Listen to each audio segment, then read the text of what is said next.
আপনি মানজারুল ইসলামের কে হন? আমি আর স্ত্রী। তো এই যে আপনার বাড়িতে দেখতে পাচ্ছি আমরা এখানে হিরোইনের প্যাকেট পড়ে আছে, এখানে পুলিশ থানার ওসিও রয়েছেন এবং পাশে তিনার আরও আধিকারিকরা রয়েছেন। তো আপনি এই বিষয়টাতে আপনি কি বলছেন? আপনার বাড়িতে উদ্ধার হলো হিরোইন, যে জায়গাটাতে হিরোইনটা পাওয়া গেছিল দেখতে পাচ্ছে, সে জায়গাটাতে পুলিশের আগে প্রথমে ঢুকেছিল 3 জন। আচ্ছা। যখন কিছু পাইনি তারপর আমাকে বলছে আলমারি খুলো, আমি আলমারি খুলেছি।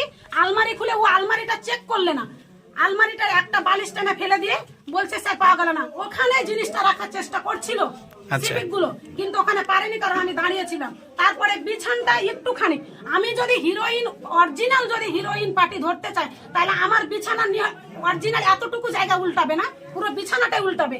সামান্য একটুখানি উল্টে বলছে পাওয়া গেল না, পাওয়া গেল না বলে ও এই ঘরে চলে এসে হিরোইনটা ফেলে দাও। পাওয়া গেল না মানেটা কি? তার মানে কি তারে ওর আগে থেকে তাহলে আগে থেকে ঢুকেই বলছে কি আছে দে, ঢুকেই বলছে কি আছে দে, মারছে আর কবলাইছে কি আছে দে। আমি বলছি আমাদের কিচ্ছু নাই, আমি সব কিছুই দেখাবো, আপনি দাঁড়িয়ে থাকেন, আমি A to Z সব বেড়ে দেখাবো।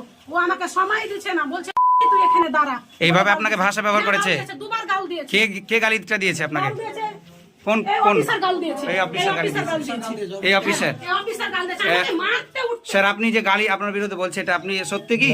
না, একদম সত্যি। আপনি না থানার কোন বললে হবে না। থানার কোন পদে আছেন? আপনি থানার কোন পদে আছেন? চুপ করেন, গ্রামের লোকের উত্তেজনা আমরা দেখতে পাচ্ছি। কথা কেন বললাম না? আমি এখানে- আজ তো সিভিকের কথা কেন বললাম না? গাল দিয়েছে। এই মহিলা আমাকে ধমক দেওয়ার জন্য এটা করার সুযোগ পেয়েছে। আমাকে ধমক না দিলে একজন- করার সুযোগ পেতাম না। রাত্রে যখন পুলিশ আসে তখন তাদের সাথে কোনো মহিলা পুলিশ ছিল? কোনো মহিলা পুলিশ ছিল না। কোনো মহিলা পুলিশ ছিল না?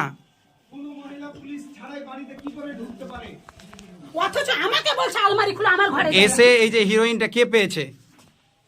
হিরোইনটা বাবুল কাকা বলছে এই তো স্যার, মানে হ্যাঁ, ঢুকে বলছে এই লাইট মেরে বলছে এই তো স্যার। আচ্ছা আচ্ছা, ঢুকেই। এটা কোন গ্রাম? এটা জাগরপাড়া, নসিপুর কোন অঞ্চলের মধ্যে? নসিপুর অঞ্চলের মধ্যে। নসিপুর অঞ্চল। আচ্ছা, থানা লালগোলা। থানা লালগোলা। আপনি হচ্ছেন মানজারুল ইসলামের স্ত্রী। স্ত্রী। আপনারা দেখতে পাচ্ছেন গ্রামের প্রচুর লোক জমা হয়ে আছে। হ্যাঁ, গ্রামের লোক সবাই এখানে মানজারুল ইসলামের বিষয়টাতে সবাই গ্রামের লোক সাক্ষী দিচ্ছেন যে মানজারুল ইসলাম একজন সৎ এবং একজন যে জিনিসটা ফেলেছে সে সব আপনার থেকে একটা বেশি প্রাইভেট ভালো করে স্কুল জানে চালায়। যে ও সৎ। সে আচ্ছা। সব থেকে বেশি ভালো করে জানে যে ও সৎ, ও ইনকাম কি করে খায়, ও সব থেকে ভালো জানে। জানা শোনার পরেও ও এত বড় কাজ করলো কেন? এর জন্য আপনারা এখন কি বলতে আমরা চাইছেন? বিচার চাই, আমরা বিচার চাই। প্রত্যেকটা জাগরপাড়াতে যাবে 2 দিন 5 দিন অন্তর অন্তর এত বড় অত্যাচার কিসের হয়? আর আপনাদের গ্রামে দেখছি ইলেকট্রিক, আপনাদের গ্রামে দেখছি যে ইলেকট্রিক